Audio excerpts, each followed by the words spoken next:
trabalho, ele fala sobre abortamento, ele vai falar sobre o que é o abortamento, a etiologia do aborto, quais abortos são permitidos, o que a religião fala sobre isso, o que a saúde pública interfere. Ele vai falar sobre o início da gestação e as suas fases, também sobre a atenção primária, né, que é a nossa atuação no quadro do aborto, quando ele é considerado crime e quando se inicia, algumas curiosidades quando se inicia a vida humana. Nosso trabalho é composto por mim, né, Bruna, pela Daine, a Edmara, a Meg, a Márcia e o Francisco. Eu estou falando sobre o que é o abortamento. O abortamento é a interrupção da gravidez antes de atingir a vitalidade fetal. A Organização Mundial de Saúde estabelece como perda de conceitos até 22 semanas ou que esteja pesando 500 gramas. O abortamento ele é dividido em tardio e precoce. É considerado tardio após 12 semanas e precoce até 12 semanas. As causas do aborto são os fatores, que podem causar aborto. É a idade, que se é acima dos 40 anos, há maior risco de causa de aborto. Depois dos 35 anos, a mulher já tem sim, um índice maior de ter aborto, mas após os 40 anos há um risco maior. Antecedentes de aborto espontâneo, se ela já teve um aborto antes, ela tem mais chance de ter outro. Tabagismo, consumo de álcool e drogas, anti-inflamatórios não hormonais, uso excessivo de cafeína, extremo de peso, IMC menor que 18,5 ou maior que 25, anormalidade cromossômica do embrião, alterações uterinas, fatores endócrinos, alterações na produção de progesterona e dos hormônios tiroidianos, fatores imunológicos, infecções como rubéola, toxoplasmose, HIV, entre outros. E também existe, os abortos, ele é dividido entre o aborto evitável, que se pode evitar, e o inevitável.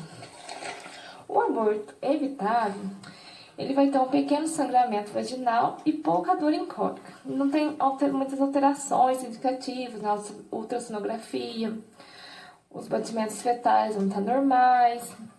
Geralmente, o que acontece é um descolamento de placenta prévia. E nesses casos, é muito raro quando ocorre o aborto. E é indicado, nesses casos, um repouso e abstinência sexual. Já o aborto inevitável é quando o produto conceptual perde a vitalidade. Há uma hemorragia intensa e muita dor. O colo do útero ele dilata. E ele pode ser completo ou incompleto. Quando ele é completo, há a eliminação total do conteúdo uterino. Incompleto é a eliminação parcial. E nesses casos, necessita de intervenção cirúrgica, que vai ser desde a curetagem ou a dilatação. E pode, em casos menos complexos, uma medicação para eliminação do conteúdo uterino. Bom, eu vou falar resumidamente do processo embriológico no começo da gestação. A gestação ela vai se iniciar a partir da fecundação, que é o processo que ocorre quando os gametas masculinos e femininos se encontram e o espermatozoide penetra o óvulo. Na primeira semana, ocorre o processo de clivagem do zigoto, que consiste em repetidas divisões do zigoto e vai resultar num aumento muito rápido das células. Já na segunda semana da gestação, ocorre a formação da blástula, que é um estágio de desenvolvimento, no qual, depois de várias clivagens bem-sucedidas, as células elas vão se reorganizar e se agrupar para formar o blastocele, que depois vai ser transformado em blastócito e vai sofrer o processo de implantação. A terceira semana ela é marcada pelo início do período embrionário, que tem no fim no término da 8ª semana. Durante esse período de tempo, há 3 processos muito importantes. O primeiro deles vai ser a neurulação, que é um processo envolvido na formação da placa neural, das pregas neurais e o fechamento delas para formar o tubo neural. A neurulação ela vai se completar no fim da 4ª semana de gestação. Durante esse período de tempo, pode chamar o embrião de neurula. O segundo processo vai ser a formação do tubo neural. A placa neural ela aparece como espaçamento do ectodermo embrionário, localizado cefalicamente na região em relação ao nó primitivo. A placa neural ela vai ser induzida para formar a notocorda em desenvolvimento e pelo mesenquima adjacente. Um suco neural longitudinal ele desenvolve na placa neural.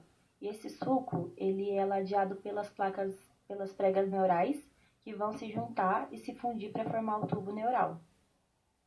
O desenvolvimento da placa neural e o seu dobramento para formar o tubo neural eles são chamados de neurulação, que é o processo anterior. Bom, e o terceiro processo é a formação da crista neural. Com a fusão das pregas neurais para formar o tubo neural, as células elas vão migrar ventrolateralmente para construir a crista neural, entre o ectoderma superficial e o tubo neural. E depois, essa crista ela vai se dividir em 2 massas, que vão dar origem aos gânglios sensitivos dos nervos cranianos e às espinhas. E as outras células da crista neural, elas vão migrar do tubo neural e vão dar origem para várias outras estruturas. Nós temos 2 tipos de aborto. O aborto induzido, né, que nós temos 2, o seguro e o não seguro. E o aborto espontâneo. O aborto induzido, ele depende muito do contexto social, que é o que a Daiane já citou, né, que assim, ele tem o aborto seguro, que é aquele aborto que a OMS considera uma forma segura de abortar, e que ele aceita as circunstâncias por eles estipuladas e indicadas, né? Que é o caso daquele aborto que ele é feito pelo uso de remédio abortivo ou por métodos seguros, né? Cirúrgicos, como a curetagem, a dilatação, a aspiração. Todos esses, tanto os remédios quanto os métodos, com cuidado médico correto e o acompanhamento deste, né? E temos os métodos não seguros, né? Que é aquele que é feito pela própria mulher, que ela faz em casa mesmo, ou pede para uma amiga, ou até mesmo o marido, né?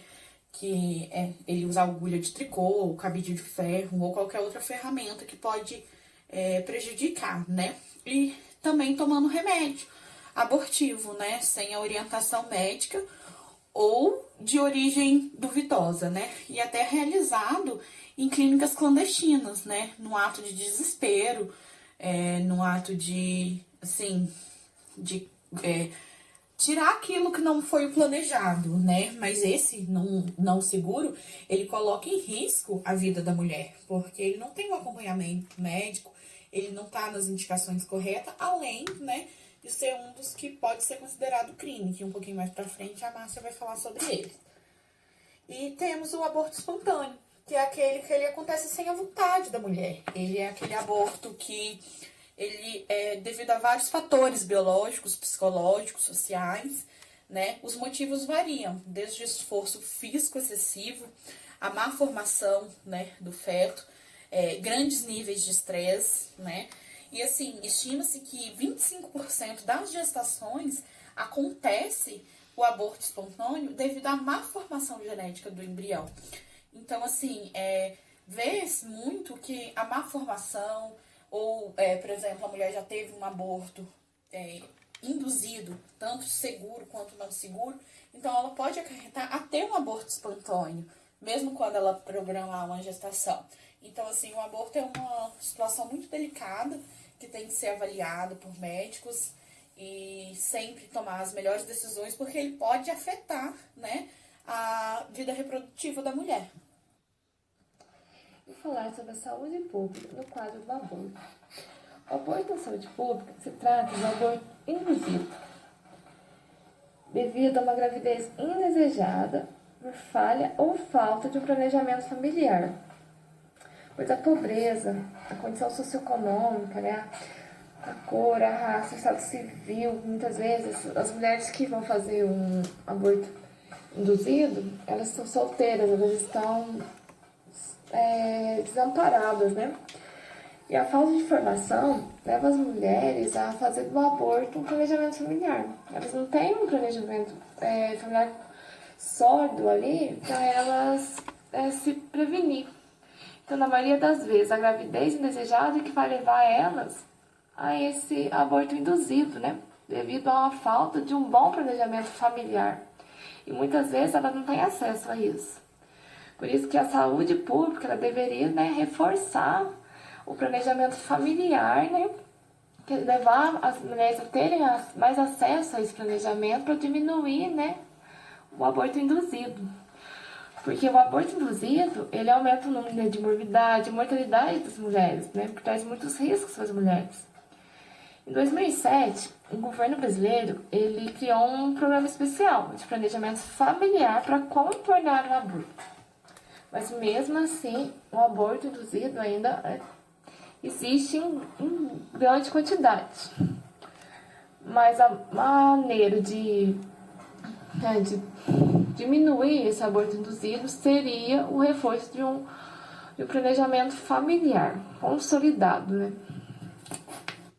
Bom, agora eu vou falar um pouquinho da atenção primária no quadro de aborto. A principal conduta recomendada para a atenção primária de saúde e a estratégia de saúde de família, diante de um caso de aborto retido, vai ser o encaminhamento dessa paciente para um hospital de referência, para poder. No entanto, é muito importante se lembrar no início do diagnóstico de aborto retido, assim como o pós-abortamento pelos profissionais de saúde, que essa mulher ela não precisa só de uma equipe que vai entender as necessidades físicas dela, também vai precisar de alguém que compreenda as necessidades sociais e psicológicas que ela vai estar passando. Permitido quando não é. No Brasil, o aborto não é permitido, mas há exceções em 2 casos. Segundo o Código Penal 124, 125, 126, 127, quando não há outro meio para salvar a vida da gestante e quando é resultado de estupro. O Código Penal é bem claro sobre isso. Qualquer outra forma de aborto é crime. Mas há exceções, como os fetos anencefálicos. Nesses casos, os juízes autorizam o aborto porque não tem como a criança sobreviver após o nascimento, se chegar a nascer após o nascimento. Então, nesse caso, é permitido através de ordem judicial.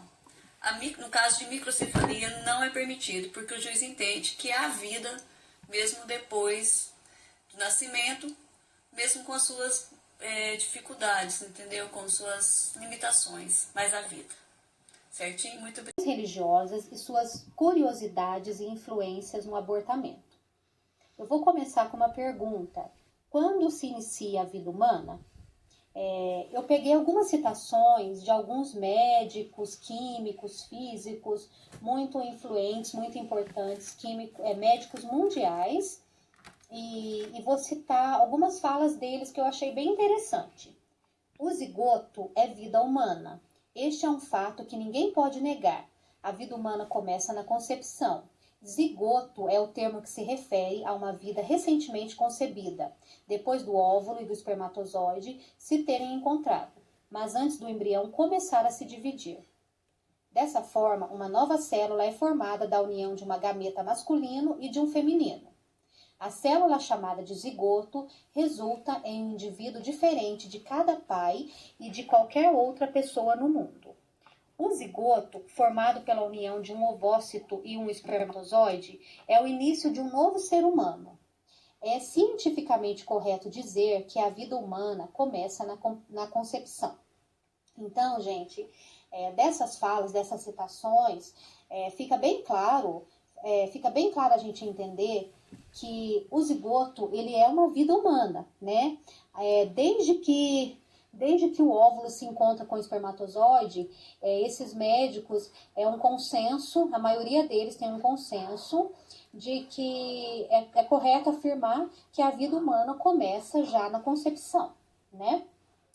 E aí eu vou falar um pouquinho das visões religiosas, o que algumas religiões mundiais acham, o que eles expõem sobre o aborto. Então, eu vou falar do budismo. O budismo, a religião budista considera o aborto como homicídio. No entanto, a prática do aborto será mais ou menos grave conforme o motivo que levou a tal decisão. Por quê? O que o budismo fala? Na verdade, gente, o budismo, como assim? A gravidade máxima, ela vai atingir dependendo da situação. Então, por exemplo,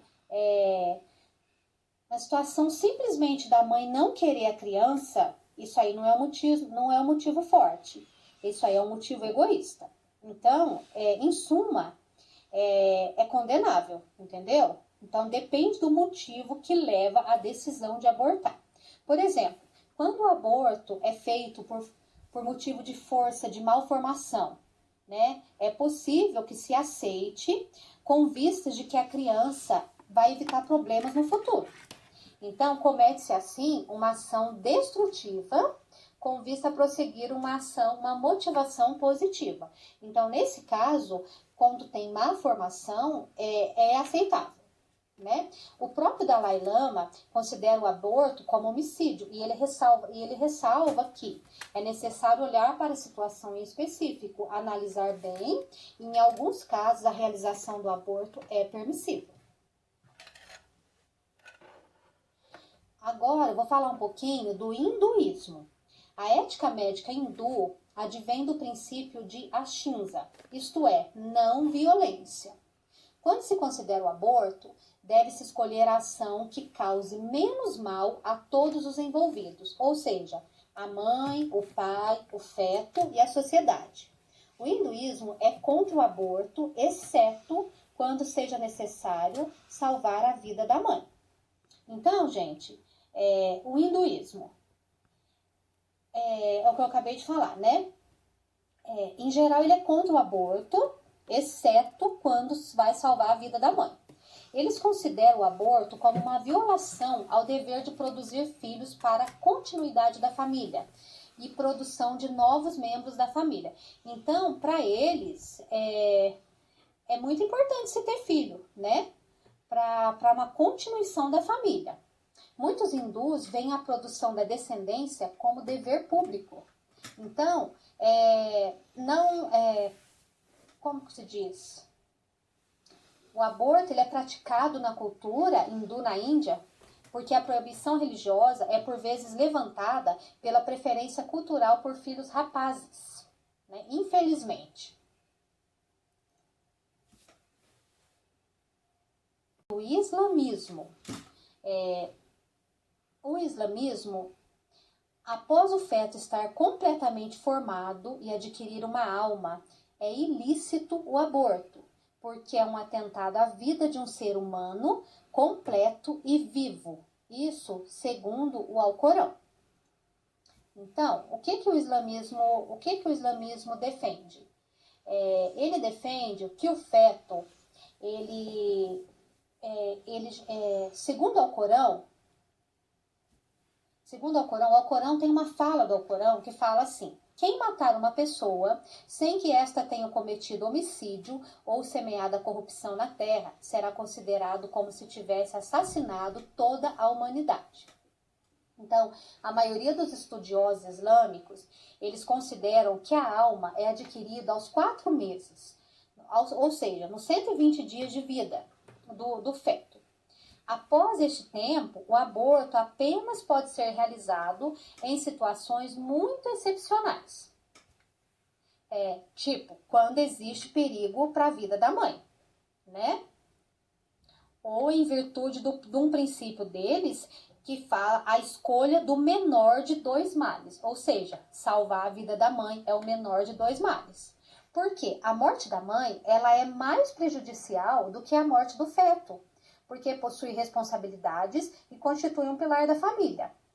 Então, o Islã, ele não permite o aborto em outros casos, só nesses casos que eu citei. Por exemplo, as mulheres que foram vítimas de violação, elas devem ser ajudadas. Diferente do Brasil, né? No Brasil, se você for vítima de uma violação, a mulher não tem ajuda nenhuma. Lá não, lá tem. Essas mulheres que são vítimas de estupro, né? Elas são ajudadas e a criança concebida, ela tem o direito de viver. O aborto, devido à insuficiência econômica, é totalmente proibida pelo Alcorão. No Alcorão tem uma citação que fala: não mateis os vossos filhos por medo da pobreza. Nós providenciaremos para vós e para eles. Então, essa é uma fala muito interessante, muito bonita, né? Que eles vão ser ajudados. Aí, vai ter a parte também que eu vou falar, que eu vou citar um pouquinho, que é do judaísmo. O judaísmo não proíbe o aborto, mas não permite o aborto a pedido. O aborto apenas é permitido por motivos relevantes. O que ele quer dizer quando ele fala isso, que o judaísmo, né? O que ele quer dizer quando não permite aborto a pedido? Ou seja, aborto por motivos irrelevantes, né? Ele espera-se que cada caso seja avaliado nos seus fundamentos. E a decisão deve ser tomada após ser consultado o rabi para aconselhar nessas matérias. Então, assim, vai ver o motivo certinho para ver se vai fazer ou não. Do protestantismo, né? A posição das igrejas protestantes, protestantismo nada mais é do que as igrejas evangélicas, né? Então, a posição das igrejas protestantes, ela tende a ser contrária ao aborto, havendo, no entanto, muitas divergências no âmbito das diferentes denominações. Então, nem todas as igrejas, no âmbito do protestantismo, eles não têm um consenso. Algumas igrejas são a favor, outras igrejas são contra. Mas a maioria dos protestantes evangélicos opõe-se ao aborto voluntário, aceitando tal como a Igreja Católica, o chamado aborto indireto. O espiritismo, a doutrina espírita é contra o aborto, com base na sua filosofia espiritualista e reencarnacionista. Entre 4 a 6 horas após a fecundação, o espírito se liga pelos laços perispirituais ao corpo que vai se formar. Então, na cultura espírita, eles acreditam muito nisso. Portanto, interromper a vida do futuro bebê é crime, pois vai impedir que esse espírito reencarne e volta à Terra para progredir. Então, o que diz o espiritismo, né? Os fundamentos são encontrados num capítulo de Gênesis, uma obra publicada por Allan Kardec, que ele descreveu o processo da encarnação do espírito, dando ideia clara e precisa de que a vida começa desde a concepção. Por isso que fala que algumas horas após a fecundação, né, entre 4 a 6 horas, o espírito já se liga ao corpo que vai se formar. Então, portanto, interromper a vida desse bebê, para eles, é considerado crime. No caso de a mãe correr risco de morte, por exemplo, é preferível que seja sacrificado o ser que ainda não existe do que sacrificar a vida da própria mãe. Por quê? Porque a lógica da interrupção da gravidez está no fato de a mãe continuar viva e poder engravidar novamente, né? Pois ela vai poder ser mãe novamente do espírito que não reencarnou. E aí, gente, eu vou falar do cristianismo, que é a Igreja Católica, né? O catolicismo, desde os seus primórdios, condena o aborto em qualquer estágio e em qualquer circunstância, permanecendo a Igreja, até hoje, como a posição oficial da Igreja Católica. Então, assim, a Igreja Católica, ela não aceita de forma nenhuma o aborto, a não ser por uma ocasião só, que eu vou falar no final. Então, tem uma passagem que fala assim: Deus, Senhor da vida, confiou aos homens o nobre encargo de preservar a vida, para ser exercido de maneira condigna ao homem. Então, assim, a igreja não aceita mesmo, certo? Ela considera que a alma é infundida no novo ser no momento da fecundação, e assim proíbe o aborto em qualquer fase, já que a alma passa a pertencer ao novo ser no preciso momento do encontro do óvulo com o espermatozoide. A igreja, nesta matéria, baseia-se em 4 princípios. Quais são esses princípios? Que Deus é o autor da vida, né? Então, se Deus dá a vida, só Deus pode tirar a vida. A vida tem início no momento da concepção, então não existe a possibilidade de 1 semana, 2 semanas ainda não é vida. É vida sim, para a Igreja Católica, a vida inicia-se no momento que foi concebido. Ninguém tem o direito de tirar a vida humana inocente. Eles são contundentes, né? Eles são muito claros nessa posição, e eles deixam bem claro que ninguém, a não ser Deus, tem esse direito. O aborto, em qualquer estágio de desenvolvimento fetal, significa tirar uma vida humana inocente. Então, assim, eles acreditam piamente que em qualquer estágio de desenvolvimento fetal é considerado um aborto, né? E aí, o que eu falei? Falei que tem um único momento que a Igreja Católica... que para a Igreja Católica não é crime. Essas únicas situações aceitadas pela Igreja é quando acontece aborto indiretamente. Por exemplo, devido a um tratamento de quimioterapia. Ou seja, a morte do feto é apenas um efeito secundário e indesejado do tratamento da quimio. Então, nesse caso, a Igreja vai aceitar o aborto. Nos demais, não. Em nenhum outro caso. E para a conclusão do nosso trabalho, que é o fechamento do trabalho, né, é a área que você dá uma devida importância, né, onde você pega os pontos mais positivos e conclui esse trabalho, né. A nossa conclusão sobre o abortamento, né, o primeiro tópico eu vou iniciar falando que o aborto ele se configura hoje como um problema de saúde pública, né? É um problema que abrange não só a mulher que comete o aborto, né? Mas as pessoas que praticam, que fazem, né? Que têm as técnicas para fazer isso. E por que impacta na saúde pública? Porque ela tem uma demanda, né? Tem uma demanda, querendo ou não, tem uma demanda de gastos pelo SUS ou em redes privadas, né, para quem tem um poder aquisitivo maior para poder realizar esse procedimento. E também tem as questões éticas sobre o aborto, que sempre tiveram divergências, né? Uns concordam, outros discordam do aborto. Para isso que existem as leis, né, para distinguir esse tema, que é um tema bem discursivo por todo mundo, né? E que a ética, principalmente a ética nossa, profissional, ela desempenha um papel muito importante, né? Pois a gente que está envolvido todo num processo de um cuidado e atenção prestada a essa paciente que comete o aborto, né? Então a gente deve assumir um posicionamento que contemple, além das nossas necessidades, né? A gente tem que ver também as necessidades biológicas, os aspectos psicológicos e sociais desta mulher, né? A gente não sabe se ela está fazendo isso por escolha, por uma necessidade que venha a ela cometer isso. Então, assim, a gente não deve fazer pré-julgamentos, né? E o outro tópico é se salientar que somente quem esteve diante de tal situação poderá saber o que é sentir-se pressionado, se aborta ou não. Que é isso que eu acabei de falar, né? Você não sabe o que essa pessoa passou para ela chegar a esse ponto, né?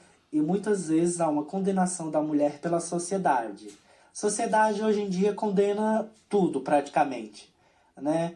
Hoje as pessoas elas não querem criar soluções, elas querem apontar erros, querem apontar o que você fez de errado, que não agradou à sociedade, e a sociedade que impõe, né? Impõe essas barreiras. Mas muitas vezes não conhece a história da pessoa, que é o que eu falei anteriormente. Conclui-se que tanto o aborto espontâneo quanto o provocado deixa evidente que a maior prejudicada é a mulher gestante, Sim, isso é óbvio, né? Que a mulher que passa por esse processo, ela com certeza ela é prejudicada, né? Às vezes ela pode ter uma hemorragia, né? Às vezes o procedimento pode dar algum erro, porque nem tudo é perfeito. E ela pode ter sequelas irreversíveis. Às vezes pode até não poder mais engravidar, né? E no primeiro, as consequências são físicas, psicológicas, fisiológicas.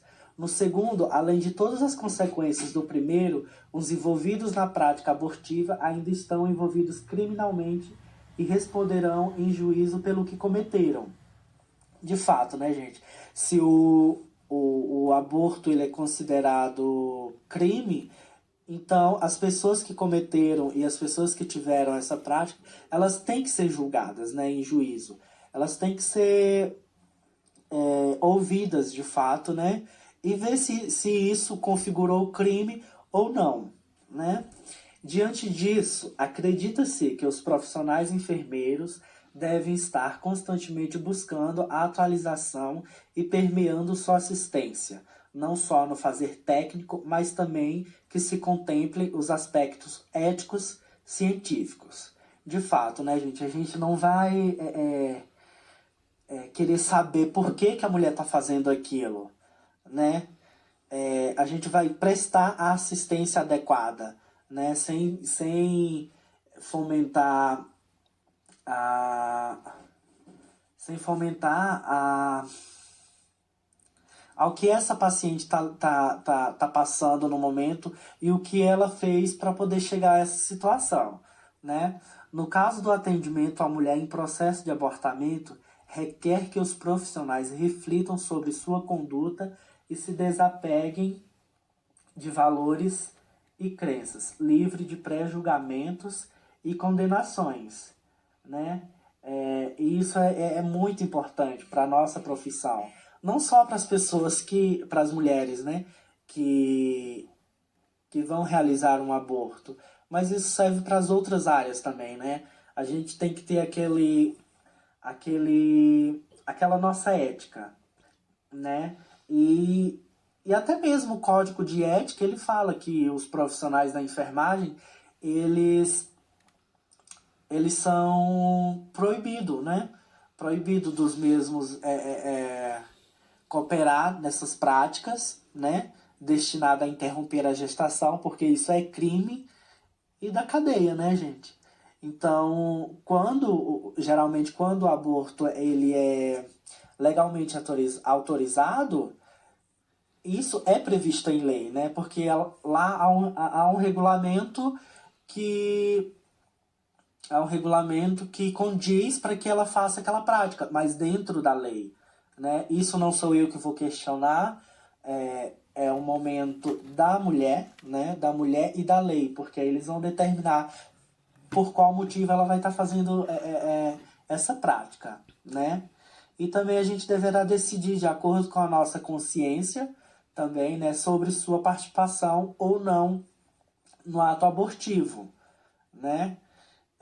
A gente também tem esse direito de querer participar ou não, né?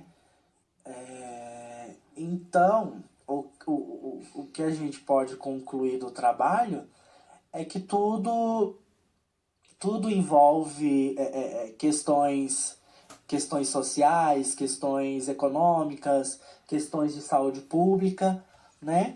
E é isso. Espero que vocês tenham gostado. Tenham uma ótima noite.